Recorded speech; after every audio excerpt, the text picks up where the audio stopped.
Recording. Okay, good evening, everyone. Welcome again to this FRCS teaching webinar. Topic tonight is about muscle structure and physiology. I hope you can all hear me well. The presentation done tonight by Sahib Memon, who's a senior registrar from Wales. He has recently passed the exam in November, so he has lots of a wealth of knowledge that he could embark on us, and it's a recent knowledge and recent experience with the exam, which is, as you know, all is extremely valuable. Sahib has also been, like all of you, member of this group, and he's done a lot of practice, attended a lot of these teaching sessions. I'll be moderating this session. I'm Firas Arnaoud. Other faculty members attending, we have Abdullah Hanoun, who's also one of the mentors here, and he'll be supporting us. Just housekeeping points. Again, please, guys, if any questions, put it on the chat box or raise your hand symbol. We will keep questions coming, and we'll get them answered by the mentors. And after the session, there will be a couple of Viva practice questions. So if anyone is interested, please let me know as soon as you can. So it's first come, first served basis. Anyone who attends will be eligible for a CPD certificate, so please let me know if anyone needs one. And again, the video will be edited and published on YouTube channel along with the previous teaching sessions, channel called Postgraduate Orthopaedic Fellowship course. So now, welcome everyone again, and I'll leave you with Sahib to welcome Sahib, and please go ahead. Good evening, everybody. Can you all hear me, I'm sure? Yes, we can hear you. We can hear you, yeah. So let me start with a slightly intro about the topic. This is skeletal muscle and the nerve are the two most important topics in the basic sciences. As you all probably know, the basic science is a significantly dry topic in general. It does require a lot of dedications to remember and to go through the topics in clear detail so that when you are able to present, it provides you really solid marks. It is not much to go further in this topic, and you probably would be able to cover it easily. The reason I've actually put a few things in there which are slightly over the 7 and 8 mark. Most of people might agree, might not agree that at some point in Viva, they will be asked questions which are probably beyond the level. But when you come to the basic sciences, this is the one table you can square it very easily if you know the facts very well. From the point of view as this topic, as you know, skeletal muscle, I will try to actually put a lot of physiology in it, because this is mainly based on the physiological concepts. I'll try to actually go very slow, because since the topic is quite dry and actually a lot of material is there, I would rather go into a more of a conceptual basis of this of the topic in more detail, and I will go slowly. If any point, please, actually our mentors are around, they will be able to answer your questions. We will keep the questions till for the end.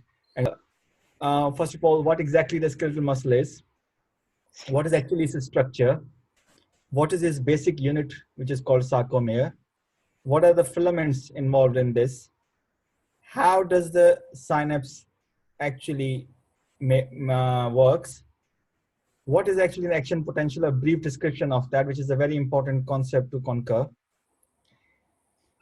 muscle injury, and then types of the muscle contraction. I'll go very briefly into them.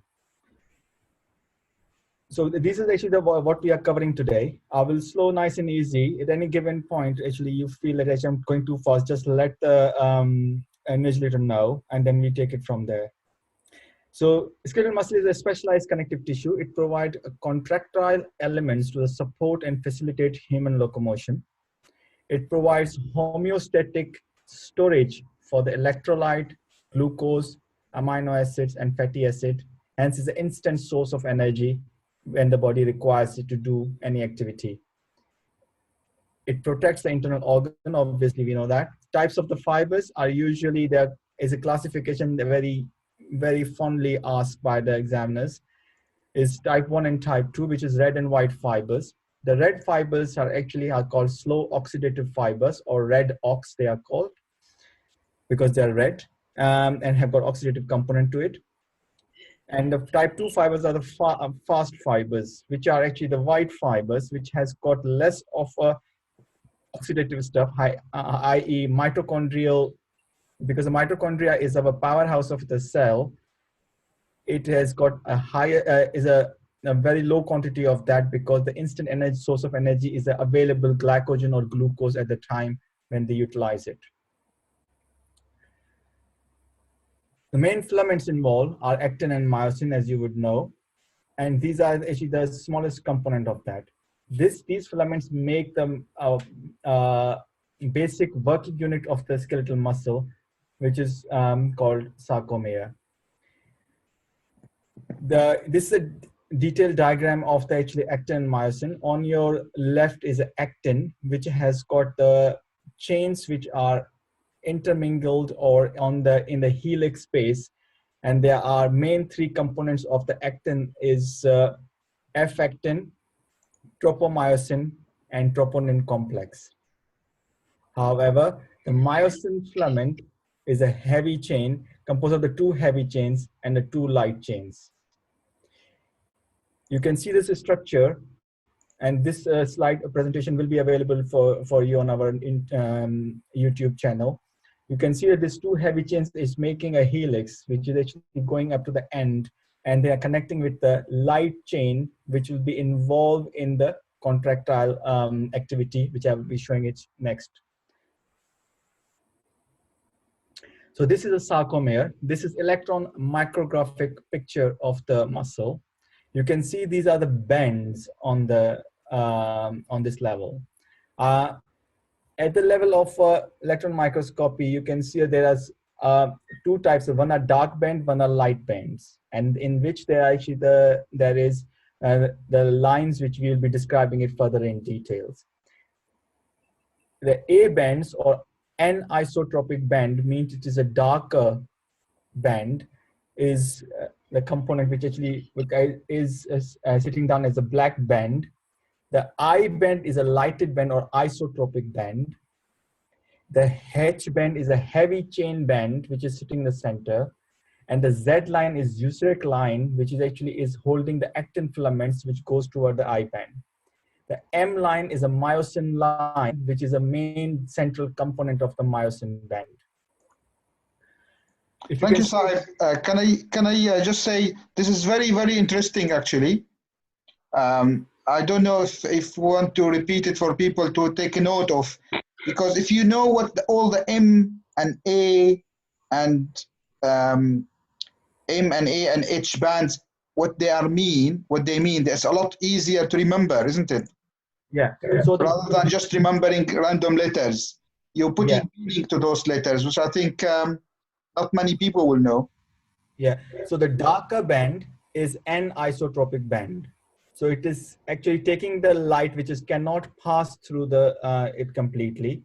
So it's a darker band is A band. The lighter band is isotropic band. And the H band is a heavy chain band, which you can see in the area which is more hardened on the sides. Then the Z line is usuric line. Don't ask me the spelling for that, because it's a German word. So that's actually the main line which actually connect the actin filaments to each in the center. The Z line is a main protein which goes down all the way, and the actin filaments are connected to it. The M band is a myosin line or myosin band, which actually goes down to the center of where the heavy chain is actually connected to each other in the three-dimensional structure. Brilliant, thank you. So you can see that this sarcomere is in slightly more detail. This picture in the center is the most important picture for this topic. If you can't take away anything but anything, this picture, I'm sure you can see my mouse going around it. It's actually the sarcomere. This is all you have to make a diagram of. You need to know it by heart. So this is sarcomere, which is between the two Z lines. This is a structural unit of the skeletal muscle where the contractile elements work. So this is the Z line, and these are the actin filaments, which are thin filaments which goes down from the sides. Okay. Then there is a myosin filament, which is sitting down the center, on which the actin filaments come in to intervene between each other. Now this is two-dimensional structure, but there is pictures available for the three-dimensional structures. Now this is a central line, which is the M line, which connect the myosin line as we saw it in the electron micrographic picture. The actin filament, you can see now this A band, which is N-isotropic band, is actually the myosin molecule or myosin filaments overlapping the actin filaments. This area is called A band, which is N-isotropic or darker band, because these myosin are the very heavy chain molecules. The N-isotropic band start from the here, goes down to the next, up to the second myosin line, which you can see in the later pictures. You can see these in a slightly more detail, that you have got actin filaments coming down on the sides, and then these are heavy myosin chain with their multiple heads around that area. Okay, this is a difference between the relaxed muscle and the contracted muscle. That's how you see it in a schematic diagram, how actin actually overlap on the myosin. You can see the Z lines are far apart, and here they are come together to become a contracted muscle.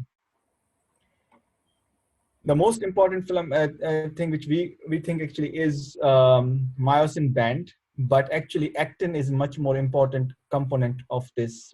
It has got the three main areas: filament actin or F-actin, tropomyosin, and the troponin complex, which contains of C, I, and T binding sites. In greater detail, you can see there is a actin filament down here. You can see there is a site on the actin, F-actin or filament actin, which is covered by the troponin complex. The tropomyosin is a sheath of filaments which goes on the area of the myosin binding site. These are the target sites. These are target sites around that area, where they are covered by the troponin complexes. To make it slightly start with the kind of how the contraction happened, you got to get the calcium to come and connect with the C component of the troponin complex. It induces the conformational change. The T component actually drag the tropomyosin away from the target site and allow the myosin head to come on the target site to be attached. Coming to the synapse. Now, this is another concept which is very favorite concept for the thing. In my basic sciences Viva, this whole topics was discussed in significant detail. Though it was 5 minutes, but it was very, very chop business. So you need to know this very well. And you should be able to make a schematic, simplest possible diagram for this area. This is very complex. It is pictorial. You have to make it very, very super simple diagram. Now, synapse is the area where the nerve ending comes in contact with the skeletal muscle or any target organ. You can see here in the first picture, there is axon, which is coming down with its nerve endings and landing up down onto the surface of the muscle. And the muscle cell has got its own nuclei, has got the pits available down that area where the nerve ending is actually coming in contact. These are teloglial cells, which are cells, which are connective tissue cells to support this area in terms of connective tissue. You can see the myelin sheath on the top. This is obviously, you can see there's a lot of synapses connecting to the lot of skeletal muscle to provide neural endings to a target organ, hence the skeletal muscle. This is the area where you can see this nerve endings coming down actually on the surface of the skeletal muscle. I've got a terminal, and you can see a lot of mitochondria are rumbling around to actually make this actually quite an active muscle. Especially the fine muscles of the hand have got a lot of nerve endings available for one. So they're a smaller muscle unit in a finer muscle activities. These are the synaptic vesicles, and this is actually the pit. I will go into slightly more detail into this because this is important for in few questions. Actually, this is very, very important to understand this. So what happens here? This actually, you have got this muscle nerve ending. You have got actually this the nerve endings, and got a muscle membrane around that area. You can see that these vesicles comes and attach to the surface, release the acetylcholine in the pits. Available to down there. There is a subneural cleft where they go and attach down that area. There is a there are a few actually other structure, but I will try to actually make it as simple as possible. So this is area where you have got acetylcholine estradiol, which basically is responsible to, just remember the acetylcholine estradiol because we will talk about it in a little later. The acetylcholine release in the synaptic vesicles. They release in the pit where it actually comes down and attached to these acetylcholine receptors. These are the chemically activated channels which increase the sodium permeability in the membrane and hence activate voltage gated sodium channels later on to activate further. Now, this is a slight concept. It is quite a heavy picture, but it is very simple concept that what do you mean by all this action potential business? This is very important concept. It has to be known by everyone because this is actually the basis of the nerve conduction and the muscular activity. Here you can see that actually what are the levels inside and outside we have got available on the surface in the cell. So the sodium is 142 milliequivalent per liter on the outer side and about 14 milliequivalent inside. The potassium is 4 milliequivalent on the outside. Sorry, I beg your pardon. So 140 of the, 142, and then the 14 should be inside. And potassium is 4 milliequivalent on the outside and 140 milliequivalent per liter on the inside. This is to maintain the resting membrane potential across the cell membrane. So you have got a high concentration of the sodium outside the cell and low concentration of the potassium outside the cell and conversely inside the cell. Now you always have in every single cell a leaky channels which keep actually letting the sodium come out so they can diffuse in and out all the time. However, there are sodium and potassium ATPase pumps available which keep that resting membrane potential to the level so it does not get excited. In simplest term, that the body or the cell has to stay in the resting membrane potential or the voltage where it cannot get activated unnecessarily. This is maintained by the most important function is sodium, potassium, ATPase pump. Now on the right side of the image, you can see there are, these are channels on the surface membranes. The sodium is basically trying to get in, but the activation gate is closed. When there's these are the voltage gated channels. They're not the chemically activated channels. They are voltage gated channels. These are two types of the channels: sodium voltage gated channels and sodium chemical activated channels.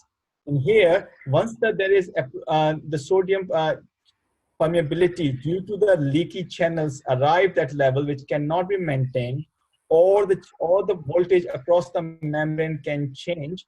These get activated and the sodium channels opened up, and then the sodium rushes in very quickly as possible. The moment they get enough sodium inside, the inner side gate closes and the sodium channels stop happening. To translate it and same happened in the potassium way. To translate that into the action potential, we have got a normally a minus 90 millivolt resting membrane potential. Your leaky channels slightly get up, but is constantly maintained at the level of the resting membrane potential by the sodium potassium ATPase pump until you come to the stage when you have either acetylcholine comes in and a chemical gated sodium channel activated, the sodium started to rush in, and because across the membrane there is a polarity. On one side it is significantly positive, on the other side is significantly negative. Now this polarity start dropping, so it's depolarizing. So it's depolarized. The polarization is starting to finish, and it's getting the voltage to be equivalent on the zero. However, it has a time time component into that until it actually get to the all the channels get closed down. As you can see, the second gate of the sodium channel closes. That lead to the potential much more positive, and hence the inner gate of the sodium channel closes down. Then because the potassium gate channels are activated at the level of the zero, they started to kind of actually start to become leaky. When they become leaky, they rushes out. Hence, they start regaining the polarity back in the system.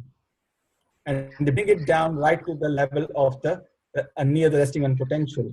Now, at this level, we have got a biggest problem available to the cell, that the whole polarity is completely reversed. Now there is a function of the sodium and potassium ATPase pump to regain that polarity back in position. Hence, what the sodium potassium pump does is throw the 3 sodium out and bring the 2 potassium in with every stroke of ATPase.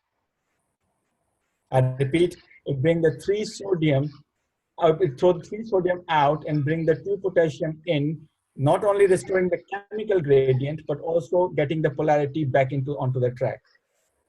Now, this is the diagram which you have to make it in the viva. So you starting as a minus 70 because it's a skeletal muscle. In the nerve, it is minus 90. It goes up to the 55 is a threshold potential from where all the voltage gated sodium channels open. They continue up to that level, and you can see down here the membrane permeability of the sodium and potassium channels. At what level they activate, okay? And hence you, as I described, it happened. Another important concept in this is what is the absolute and what is the relative refractory period. The definition of the refractory period is that the nerve fiber or the muscle cannot be reactivated during that phase. So there is absolutely no possibility of the membrane cell can be reactivated again, i.e. opening the voltage-gated sodium channels until it regains its normal resting membrane potential. That's an absolutely refractory period. The period between that potential action potential and another coming on action potential is between that period is a relative refractory period where the sodium potassium ATPase pump is trying to regain the polarity back into the system. Here, there's a very much possibility if another impulse comes in, it can get activated. Now, once this action potential is arrived on the surface membrane, what actually happens? So this actually is like a roller coaster, which you start walking around on the surface of the membrane. Unless you've got a myelin sheath, so you find the next available space on the surface membrane to jump. This is called saltatory conduction, or the action of the action potential. Here I have to say that this is the muscle fibers you can see, or the sarcolemma, or the muscle membrane. And then you have got a T-tubules which goes right inside there. It's a big invagination of the surface membrane. You can see that there is a sarcoplasm reticulum which is collecting the calcium inside down there. It has got a calcium pumps inside. Now what happens when the sodium get accumulated? The calcium channels are very slow gated channels. They start bringing the calcium in the cytoplasm or the sarcoplasm of the muscle. You can see the actin and myosin filament are onto each other. And if you come down to its area, and you can see that on the surface membrane of the sarcoplasm reticulum, how the calcium release is basically when the calcium get inside the membrane, it attaches on the surface of the protein called, this is slightly complex concept now. This is for the 7 and 8s. So the calcium comes in, is actually attached to the calcification protein, and then it actually released down there. This also is the system, same system occurs in the vesicles as well, synaptic vesicles as well. So this area is very important in the concept of how does the botulinum toxin work. So in the synapse, because the calcium comes inside, attached to the calcification protein, and that brings the vesicle on the surface of it.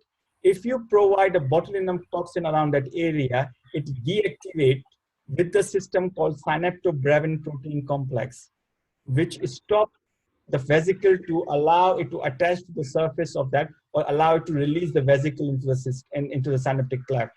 The same system actually works within the sarcoplasm reticulum as well. Now, this is actually how the botulinum toxin works. This is a synaptobrevein concept. Guys, this is a very complex area, but I'm just making it simple for it, that this is the synaptobrevein protein complex, which attaches to the synaptic vesicle and does not allow acetylcholine to release acetylcholine in the system. Hence, the acetylcholine cannot be released and it gets blocked completely. Coming to the walk-along theory or the contraction theory, where you have got, you can see down here, there's the actin filaments, which I actually described earlier on, the F actin or filament actin. They comes down here and actually make these, this is the actin component, and this is a myosin chain. Now, these are the light chain of the myosin, which actually make the myosin head. And you remember I was talking about this calcium coming in, attaching to the troponin C, making it a conformational change, drag out the tropomyosin away from the binding site, myosin head comes in contact, attached to down that area, and actually walk along the membrane. This is actually slightly in more detail why, what exactly happens. So basically the actin actually filaments comes down here. It can attach down to with the ATP is pumped down area. So the ATP actually is coming attached down area. Myosin head contact. The ATP convert into ADP and the phosphate molecule, and then only the contraction happen.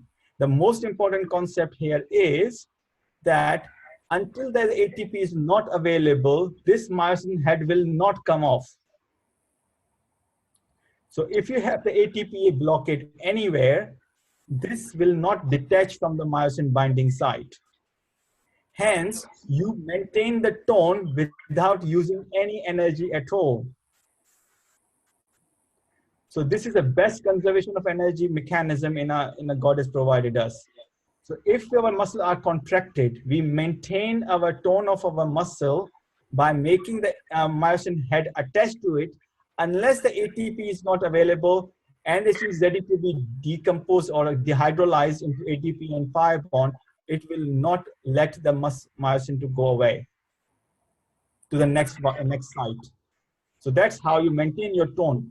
So anyway, ATP binds the myosin head, detaches there is a resting component. It comes actually down to the ATP, comes and actually the next available myosin binding site that becomes available. The myosin, the light chains go and attach to the myosin binding site, and the ATP converts into ADP and pi. This myosin attaches to it, and then the myosin head pivots and bends, and allowing the ADP to pi component. Again, the process starts and constantly, hence the whole walking along theory happen. And this is actually the way how it happens. Myosin filament, actin surface, active binding site, myosin head, it comes and attach. It hinges on ATPase system, and it is walk along with every power stroke every time. Now, to describe this in the exam, I just made this little chart, a flow chart, where you can actually talk about in greater detail. While if you remember this chart, it tells you exactly what happens. So that's all you need to remember for the to talk about the walk along theory. And this is another kind of similar kind of actually corresponding diagrams accordingly, so that you can make your concept slightly more clearer. Now, this is actually now coming to the clinical applications of these concepts. One of the concepts is what is tetany. Tetany is actually when you have got the hypocalcemia. So a lot of actually, I was asked in exam at some point when we have told, how come the tetany happens? Why hypocalcemia make our muscles to go into a constant contractile stage? And that's why you actually got into the resistant contractions. What actually happens in this picture, if you look at the sodium channels, they are negatively charged sodium channels. It has got a calcium, because they are negatively charged, a lot of them are lined by the calcium channels, the calcium molecules. Because these are lined by the calcium molecules, the space between them is very, very narrow to allow to sodium come in.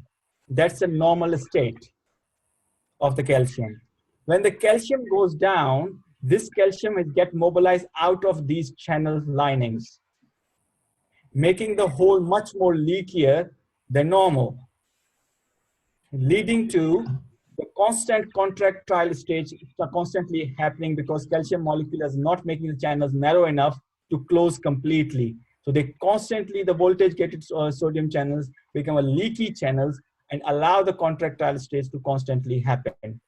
That leads to the constant contraction of the muscle and leads to the tetany and hence the hyper stimulatable or hyperstimulant channels is available. That's why you got a Chevostic sign, which you tap the facial nerve and it contract and all that sort of signs for the hypocalcemia. Then comes to another important concept, refractory period, which we talked about. Myasthenia gravis is a condition where it's got antibodies against the acetylcholinesterase. The acetylcholinesterase is the enzyme which sits down the synaptic cleft here, where the acetylcholine is released in the system, in the cleft. This is responsible to cleave the acetyl and choline and get picked up back into the vesicle system. And that will, so you can see that process happening down this area. So the constantly calcium is released and acetylcholine comes out in the system, and this gets picked up by the acetylcholinesterase and is divided to estradiol and choline. This is actually being blocked by the antibodies which are working against the acetylcholinesterase, and hence disease called myasthenia gravis. If people who are actually known about Bollywood, Amitabh Bachchan has the myasthenia gravis, which is always on treatment for anticholinesterase enzymes for it. Botulinum toxin we talk about that it does not allow the vesicles to come out. The other important concept is Duchenne muscular dystrophy. How does the dystrophin protein is actually deficiency make the patients to go into Duchenne muscular dystrophy? Our skeletal muscle are connected by our F actins, which are in the skeletal muscle. If you can see this picture, the F actin is connected to the dystrophin protein, which this complex, which is called dystrophin sarcoglycan complex. This is the glycocalyx connected with the dystrophin. So glycocalyx is actually a Y-shaped glycoprotein, which works like a post on the cell membrane. This get connected with the dystrophin protein, and that get connected with the F actin, which is a filament actin, which is a part of the skeletal muscle. When this connection is destroyed, the dystrophin is destroyed, there is no ability of the skeletal muscles to anchor upon the sarcolemmal membrane. And hence the muscle activity happen within the muscle. They cannot make the whole skeletal muscle contract as one unit. This leads to the significant amount of the muscular insufficiency, and hence the patients are actually die at the age of 20 to 25 because they start losing their respiratory muscle slowly and gradually because of the abnormality and mutation of the dystrophin protein, which is here. So glycocalyx, dystrophin, F actin. These are three things you have to remember. This complex is destroyed because the dystrophin connection is not there. Muscle injury. This is the simplest you can actually tell your examiner how does a muscle get injured and repaired. So the physical trauma happened, inflammatory mediators comes in exactly like a bone, damaged cellular components, inflammatory cascade. I'm just giving you a simple terms to talk about them. produces the proteolytic enzyme and reactive oxygen intermediates, leading to the ATP-dependent failure of the mechanism, raised intracellular calcium concentration. This is different in the muscle. So this ATPase system, which normally maintain a resting membrane potential down in the cell membrane nerve, here it actually making that accumulation of the calcium within the system. This calcium activates the enzyme like proteases, phospholipases, and in turn damage the muscle structure from within. This leads to the macrophage to infiltrate, phagocytite damage protein, muscle fibers, eventually leading to a scar deposition. Since the muscle do not regenerate, only a limited amount of the regeneration happen when the proliferation of the residual myoblasts, which are very, very rare occurrence. Coming down to the how can we detect the muscle injury and what are the muscle components? We do the EMGs or electromyography. In electromyography, you put the needle in the around the nerve endings or in the muscle, and you will get this potential. This is because of the nerve area. So in the normal muscle, you get this motor unit action potential. When you have got a denervated nerve, you basically have got this, what we call as simple fibrillinations. In the reinnervated muscle, you get actually the complexes which comes actually in this position, in this sort of configuration. What actually happens is in denervation, the spontaneous activity due to the increased sensitivity of the acetylcholine lead to the sharp waves, and hence in the chronically, it becomes fasciculation which are uncontrolled. Because now the muscle itself is actually becomes a center. It's leaking the sodium out, getting it activated by himself, like when a heart actually is, when there's a heart block is there, the cardiac muscles automatically stimulate itself and try to contract. These are the fasciculation in the skeletal muscle when this denervation happens. Because there's too much acetylcholine is available, there's no nerve endings coming up from there, it is not connected. In the acute denervation, there's a sharp phase because all the acetylcholine available comes in one go and it gets activated. The chronic denervation is fasciculation, which is actually when all the nerve endings, now the muscle becomes its own stimulant or the epitome of the whole havoc, and they're constantly contracting and try to become coordinated one. When this muscle gets reinnervated, initially there is a reduced amplitude of motor action potential. Hence, you have got a larger, longer duration of the motor unit action potential. But because there is a poor recruitment of the muscle component, the amplitude remains low.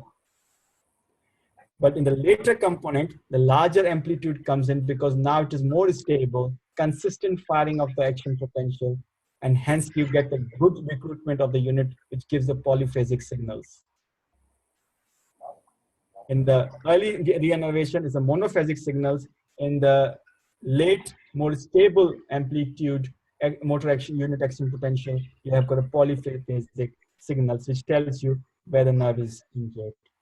More or less, the basic sciences section should be like that. We should be teaching the examiner on the basic sciences section. I think that you covered that really, really well. I like how you also, because in the exam nowadays, they have to put a clinical components, even in the basic sciences section. So I like how you showed us the clinical implication of muscle physiology in condition like tetany and myasthenia gravis and botulinum toxin injection and how they all work. I have nothing to add, but just want to say if someone finds this difficult like me, because it's very, very hard topic to, and obviously Sahib has approached this very well. But generally stick to the principles, highlight the buzzwords, because sometimes what can happen is as we talk and we know what we're talking about, the examiners might switch off a little bit. So the buzzwords, say them loudly, repeat them. Buzzwords like sarcomere, basic contractile unit is a sarcomere. Talk about the action potential, highlight these words. the motor units.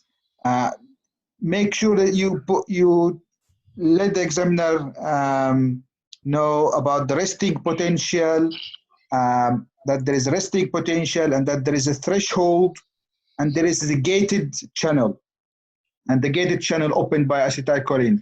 Make sure these buzzwords are clearly transferred to the examiner. Yeah, these will get you out of jail in these questions, the buzzwords, and will sort of pass you.